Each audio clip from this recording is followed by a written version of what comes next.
Hello and welcome. Thank you for tuning in to our first technique video. Today we're drawing dots, so you'll need something to draw with and something to draw on. Let's get started. This is a dot.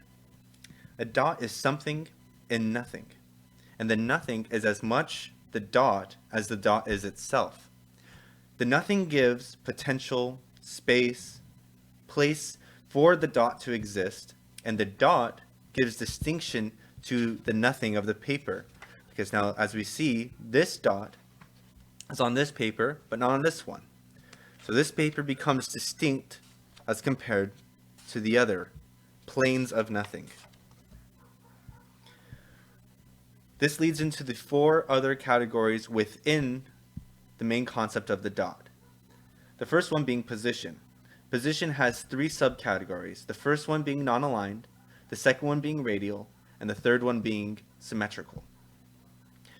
With non-aligned placement, we can place dots unaware of their relationship to each other. Now, obviously they have a relationship to each other on the page, but as I'm placing them, the intent is that we are not aware of any relationship between the other dots. With the second rule, radial, we're going to set a dot as a parent. So we'll make the center dot the parent, and all other dots we place will have a tether to the parent. So each dot I place now has a relationship to another dot on the page, mainly this one, well, being this one. Now all these dots that I'm placing have a history of intent as compared to the first dots I placed with non-aligned, or as non-aligned, which sets them apart because as the viewer, we now see them as being tethered to a parent dot. This leads us into the third rule, which is going to be symmetrical. For each child, there may exist a twin that exists at equal distance from the parent, directly opposite, almost as if it's mirrored. Now these two children will never know the existence of its twin because the parent dot blocks the view of the twins. Now, as the observer, we are aware of this relationship, but the dots may not be aware, though there may be a felt awareness.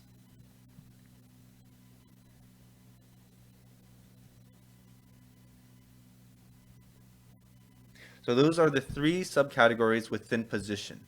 This leads us into proportion. The distance between these symmetrical dots is equal. We can take that proportion and extend it.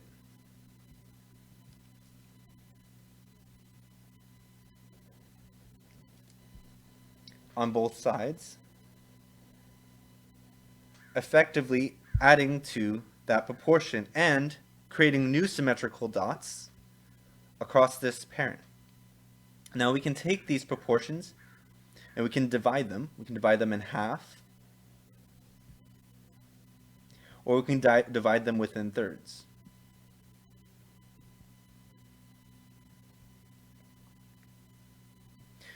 We can take those and we can add more of the same proportions.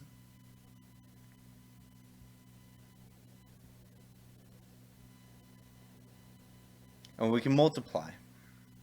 So we can take this one, multiply it out, and then go down the line. And effectively copy this proportion across space. And as we see, the more time and energy we put into the page, the more dots we have on the page. This leads us into the third concept, density. With time and energy, we can add more dots, effectively raising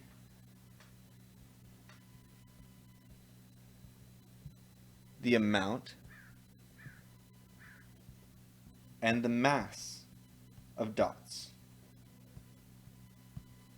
So we can create an equal mass across the entire page, which would take time. But essentially, we can bring an overall levelness to where dots scatter across the entire page at about an equal amount. And then we can choose sections to increase the density, and I will call these clusters. And these are areas of mass that have a higher density, a higher concentration of dots as compared to other areas. So if we were to section off this portion,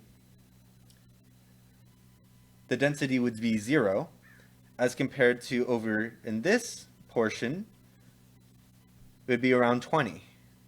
So that's density. And as we add more dots, we can see that dots may merge or connect to other dots. This is the fourth concept, variety, in which dashes are now included. Now, whether a dash is two dots very close together or one dot vibrating quickly is up to the viewer to decide. But the fact remains that there are both dashes and dots. So there are three variables: nothing, dots, and dashes.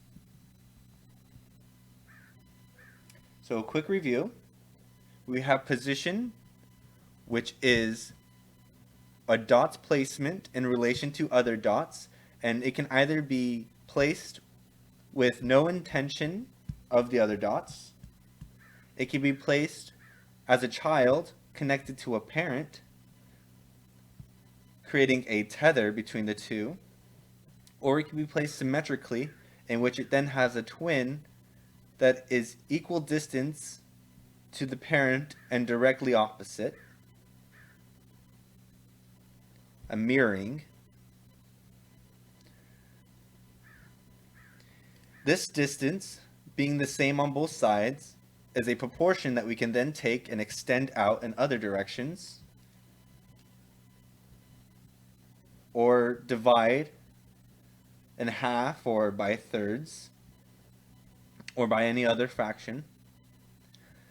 As we add more dots, we have increased density. We can affect the overall mass of the page by adding more dots equally across the entirety of the nothing of the page of the paper.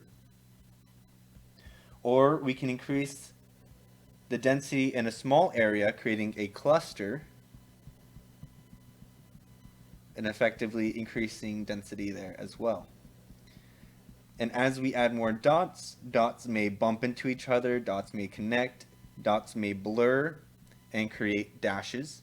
And again, whether a dot or a dash is two dots merged or one dot vibrating is up to the viewer.